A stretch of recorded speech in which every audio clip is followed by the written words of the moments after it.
All right, today we are about to get into Jonathan's story, but first we need coffee because it's a long one. I'm gonna have to split this up into, so this is tape 4. I'm gonna split it up to at least 2 parts, but it might be 4 parts. I really don't know. It just depends on how long I'm telling the story for. I don't want to go over like 40 minutes for this video. So first, let's make some coffee. The headphones. I don't know.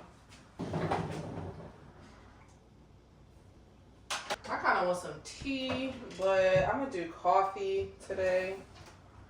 I swear, I love this coffee bar so much. When I move, I'm gonna put this coffee bar in my bedroom. I want like a wall, like a flower wall, because I don't know if I'm gonna be able to paint like I did in this house. Bedroom, putting these 2 up still, because these are like portable lights. So this is not even connected to nothing back here. It just looks like that.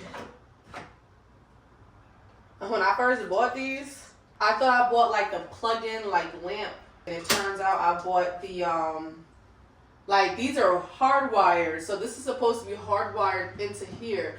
But I'm actually glad I got this like this because there's no wire and I still have my light. All I gotta do is open these up and charge these, and I love this so much. And I can put lights anywhere. I'm like, nah, there's gotta be, I didn't know this existed. I'm like, there's gotta be like a battery light bulb somewhere. All right, my kids are being so quiet. I hope they stay quiet like this, but probably not. Yesterday, I was trying to record this yesterday, but my kids just was doing the most. Oh, here they come now. Here they come. Hi, buddy.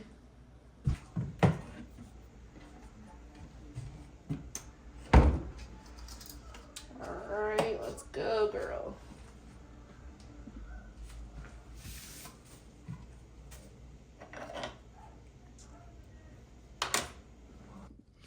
Alright, so this is gonna be part 4, Jonathan's tape. And I don't know, I'm gonna try to do something to my hair today because I already washed it and decided to just get my hair done. I was trying to wait because I really didn't want to spend the money because it's like $300 every time I get my hair done. And I just don't like wasting money. I like to try to save all my money for when we move. We got it. I got most of the down payment, or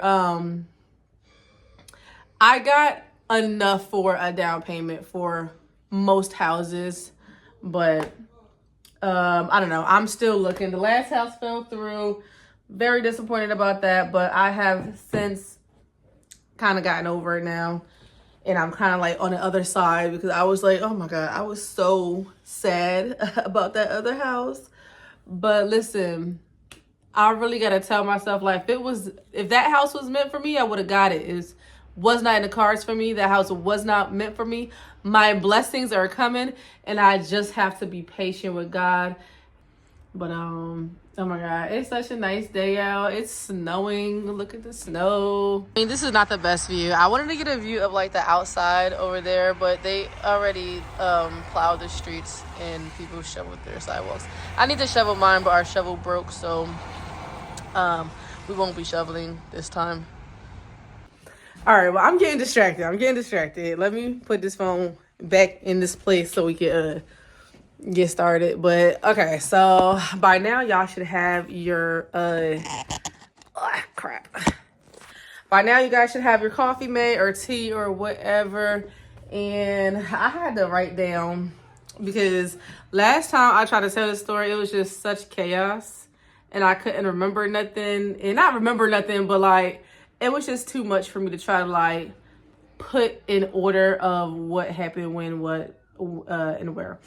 So, okay, so we're going to start with the day I met my kid's father. So first of all, me and Jonathan have 5 kids together, and I was with him the longest out of all my kids' father. And it was also the most toxic relationship. And even when we weren't together, it was just the most toxic thing I've ever been through in my life. Like, okay. A coffee. I just realized I left my coffee in the kitchen. All right, so when I first met Jonathan, we moved. Remember the last time in my last story, I ended off with, I lost contact with Blue because we moved to the other side of our town that we live in. Let's just say my town is called Strawberry Hills. So we moved to the other side of Strawberry Hills. And I would love to live in a town called Strawberry Hills. That's so cute. But we moved to the other side of Strawberry Hills. And like, we still live in the same town, but we just live on the other side now. My parents' house is nice. They got like a 5-bedroom, a 4-bedroom house with a finished basement. And we had never lived in a house before. So this was just like something new. We had always lived in apartments. And at this time, I'm like 23 now. I'm 23. And this is kind of like when I realized, okay, I think I have a problem with alcohol, because this story really doesn't have anything to do with Jonathan, but this part of the story, but this is just kind of like my backlog of, of what, like, how my mindset was. And when I kind of realized, I think I actually do have a problem. I think it's more than just being young and being free and partying and this. Right before we moved, right, I worked at a nursing home. I used to drink at the nursing home. Have a like a water bottle that I would drink out of, and I would be working and drinking it like it was tea, but my drink was like spiked with vodka. And for the most part, I was not really drunk. I just would drink casually, not every day, but mostly on like the weekends, Fridays, Saturdays, I would bring drinks. One time I even bought a drink for, I hate that I did this, but one time I bought a drink for one of the residents that lived there. It was really irresponsible. I mean, she ended up being fine because she used to share her cigarettes with me all the time. So I used to share my drink. She'd be like, "What you drinking?" I'd be like, I tell her, and she'll be like, "Please bring me some next time you come in." And I did. I bought her some. And, she was real grateful because they wasn't, you couldn't really get no alcohol in there. But that was really irresponsible. But I was 23, so. What else? Like, I was doing good at the job until I started drinking at the job. I only worked there like maybe 6 months, maybe less. I ended up getting fired from that job right before we moved.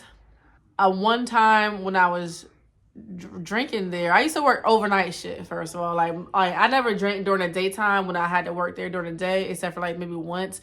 The other times I would drink on the overnight shift I worked. But towards the end of me working there, on my break, because I used to drink there, but like not a lot. But on my break, I would go, like, I lived right around the corner. This is when we still lived in the apartments. Go out, and my friends used to be right there because this is right around the corner where we live at. So I would tell my friends, meet me here or whatever. This is like middle of the night, 3 o'clock in the morning. One time I went on break. This is my last day working there. I went on break and went down the street. I used to drink with the security guards too. And just kind of sat at the park. It was a park right down the street. And I drank, but I drank way too much. Like, I couldn't walk. I was sick. It's like, who does that? You know what I mean? Drink that much on their lunch break. At night, you don't even need a lunch break at nighttime because nobody's awake. Everybody's sleeping. Got back to work. Like, at first, I took like an hour break. It was only supposed to be 30 minutes, but I took an hour. I was too sick to work. And I told them I was sick. I told them I thought I had a stomach virus and I had to go home. I was the only person working on that floor. And they're like, what do you mean you have to go? We don't care if you're sick. You have to do your rounds. You are the only person here working, taking care of 30 patients. It was only me taking care of 30 patients. So all 30 of those patients relied on me. I'm so drunk. I'm like, well, I don't know what y'all going to do, but I'm going home. And they're like, wow, you really going to leave? I left. And the next morning when I tried to go back into work, no, the next day I was off. Like, why couldn't I just wait until the next day? The next day I was off of work. And they called me in. They said, come to the office. I'm like, I already knew I was getting fired. So I went there, and they said I was fired. They was like, yeah, you can't do that. You can't just leave your patients like that. It was like the first time I had kind of like that realization that, yeah, I think I got a problem now, because that wasn't cool to do, like leaving in the middle of my shift like that. I only told that story because that is like the start of like the guilt that used to like eat me, of like messed up things I used to do, but like it's not like I was trying to do those things. It's not like I wanted to be irresponsible in that moment, you know.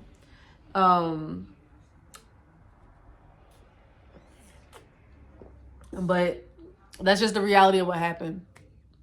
So we move, and the whole thing with Blue happens. Then we move to the other side of, oh shit, I just said my town name by accident. We moved to the other side of Strawberry Hills. Was it Strawberry Hills? Yeah. So we moved to the other side of Strawberry Hills, and my friend invites me out one night. So I'm like, asked my mom if she could watch the kids. It's Friday, and I didn't have a job at that moment because I had just got fired from my other job, and we had just moved. So at that point, I was just staying home with the kids. My mom was watching the kids for the night, and she let me go out with my friends, and we went to a house. It wasn't really a party. It was more of like a get together, because it was only like maybe 10 people there or something like that in a bedroom, and just everybody, they're just listening to music and drinking and smoking weed and everything like that. And I've never been a weed smoker. I've never liked weed. I don't know, just don't like it. Honestly, I probably would have never had any of the problems I had if I would have chose to smoke weed instead of drinking. Like, I would never understand how weed is like illegal still in some places, and alcohol is just legal everywhere, and alcohol literally ruins so many people's lives, and it's so unhealthy for you. It is literal poison, and weed is literal medicine. Although what do you got in your hair? What did you put in your hair? Oh my God. All right, so he ain't putting none in his hair. He just want me to put some grease in his hair, I guess. And I need some grease in my hair too. My hair is so dry. I swear I'm making my appointment. Maybe I'll make it today. I don't know, but I need to get my hair done so bad.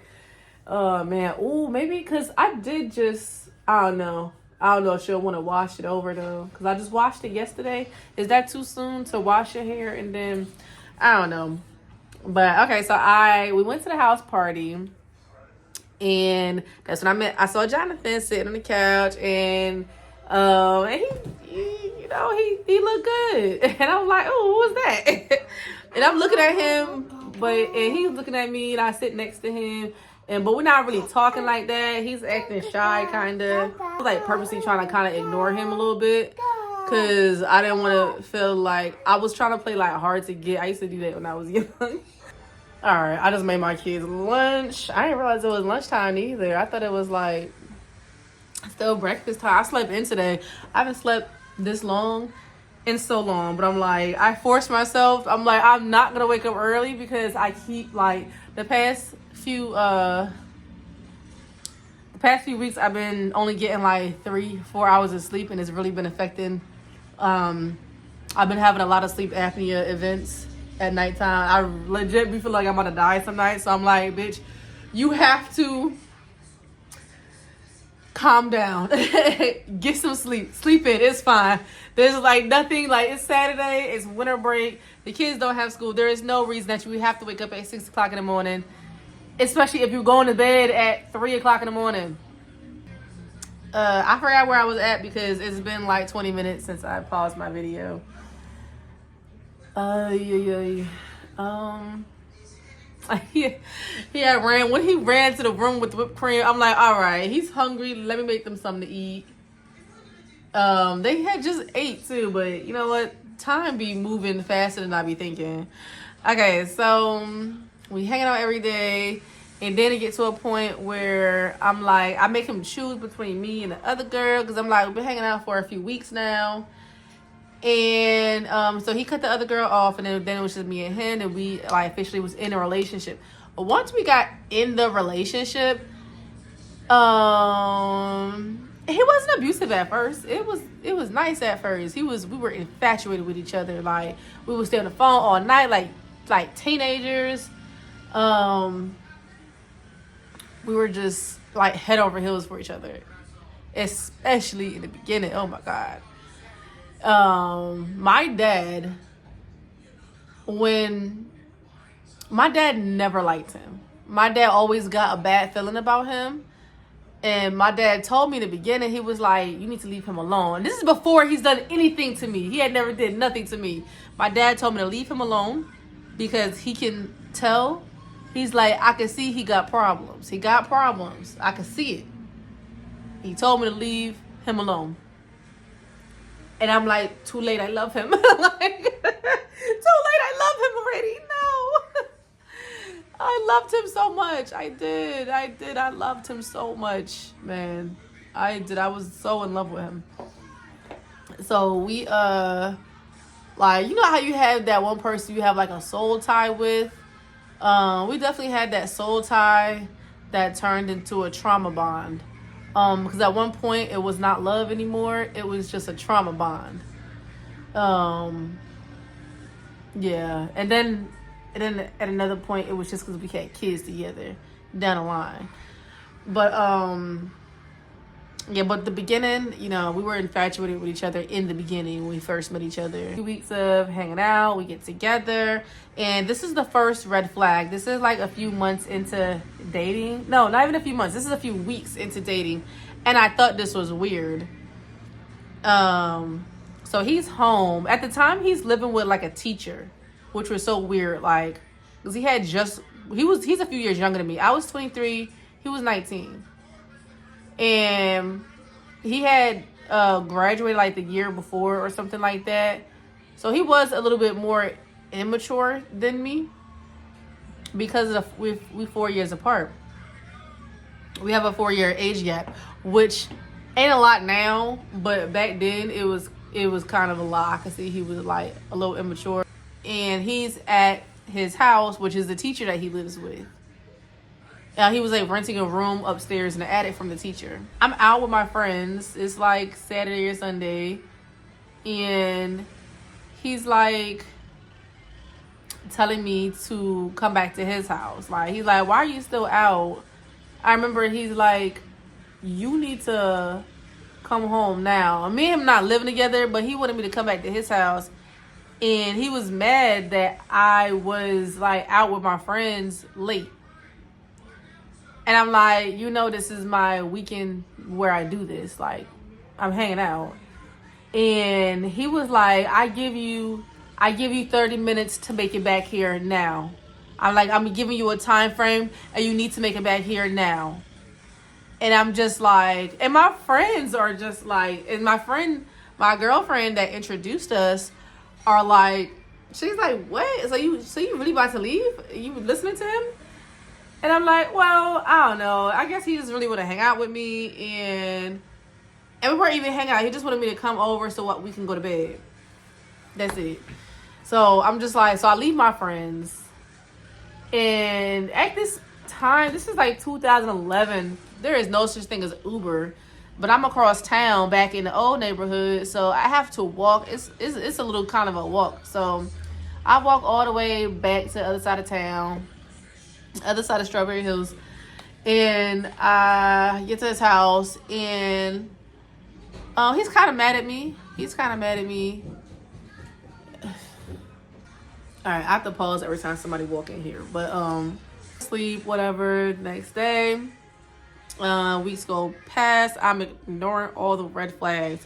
And then, but like I said, he's not hitting me or nothing like that. A few months in, I guess it's a few months later, and we're just happy. You know what I mean? I introduced him to my kids. We hang out all the time. We're taking the kids to the park every day. We're hanging out. I bring him to my mom's house. I always say my mom's house like my dad don't exist. I'll bring him to my parents' house.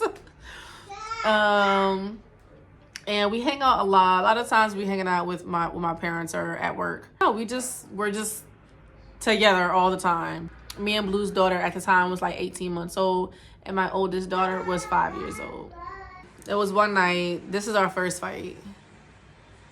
We were at the park. This is without the kids though. We had took the kids back home to my mom's.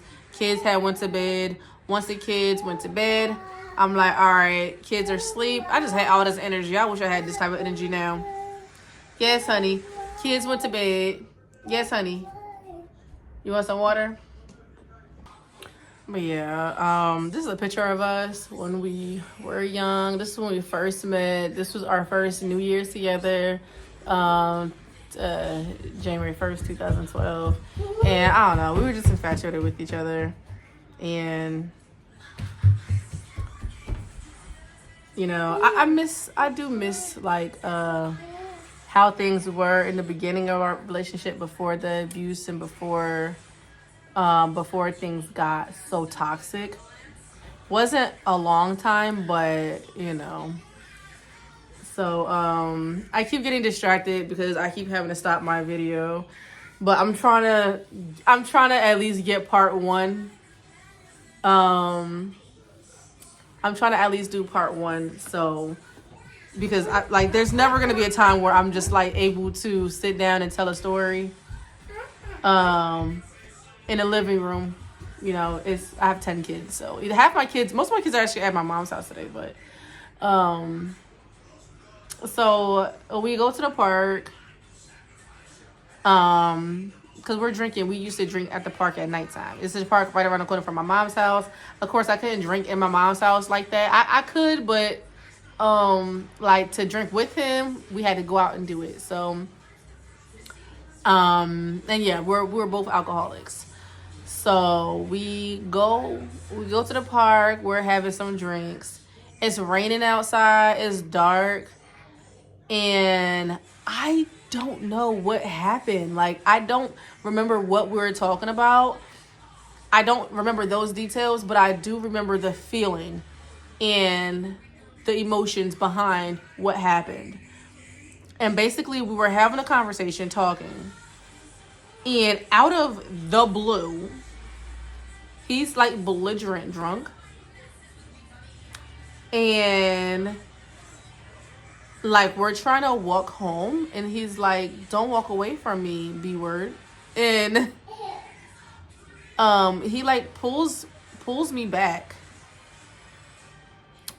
so hard I like fall on the I fell on the grass because I slipped because it's raining, the grass is wet, and we're at the park, and you know, I'm trying to go home, and I don't know, and he like kept tackling me like if we were wrestlers or something. And so we're on the ground tussling, and he's like kind of like beating me up. Like, he's not hitting me in my face. I don't think he hit me in my face or nothing like that, but he's like tackling me and slamming me on the ground, and we're like tussling in the wet grass at night. And it's like everybody's asleep. It's like 2:00 in the morning, so nobody's awake, nobody sees this, and it's just us at the park. And eventually I do go home. I'm so sore. Like, I'm so sore the next day, and I have like bruises on my over here, and I'm just like, what just happened? Like, because it was nothing that I I don't understand where that rage came from. I'm like, what was that? So I went home, and I'm like, what the like the next day he's at my house, and he's like, I'm so sorry, you probably never want to talk to me again, and blah blah blah. And he was so apologetic and so like, I'm so sorry, I will never put my hands on you again. And he was like, I don't know what happened. Like, we just was drinking. I drank way too much. Like, I'm going to cut back on drinking because that wasn't cool. And I'm like, you're damn right that wasn't cool. But, you know, just don't do that no more. I'm like, I'm sore and everything. Like, what was that? And he apologized. I forgave him because I'm like, we did have a lot to drink. So I'm like, we all make mistakes, you know. That was my whole thing. And I think that's why I let the abuse go on for so long, because for so long I felt guilt because I made my own mistakes. The nursing home incident, like, that was like the first incident that was like where I thought of myself as a piece of shit. I'm like, you're a piece of shit. Like, how could you leave in the middle of your shift like that? Like, and it was things like that that made like my self-worth like this small, because I'm like, you know, and I always felt like I had to give somebody else another chance because I'm like, I'm not perfect neither, you know. I'm not perfect. I make mistakes. I do things. And oh, you're throwing up. All right. So a few months go by, and I miss a period, of course, because we're not practicing safe sex at all. But at the time, I loved him. I'm like, you know, it'd be cool if we have a kid together. Even though I didn't have a job and I didn't have no money at the time, my whole thought process was just so like a teenager, like a dumbass. like a dumbass, I guess. I don't really know. I think a lot of things and decisions I made had to do with the fact that I was drinking and not really making the best decisions, especially when I would drink. Because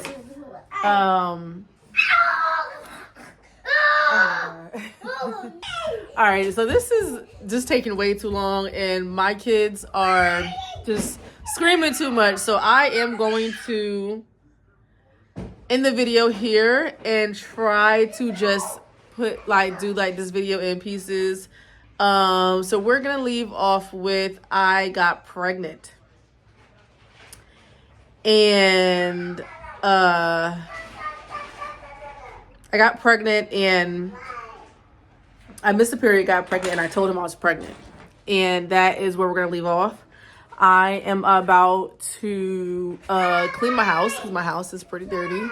And I'm going to do a part 2 of part 4 tomorrow. Or maybe I'll do it tonight. After I'm done cleaning my house. And I have to finish my vacuum video too. So I'll see y'all later, and yeah, I'll do part 2 probably tonight.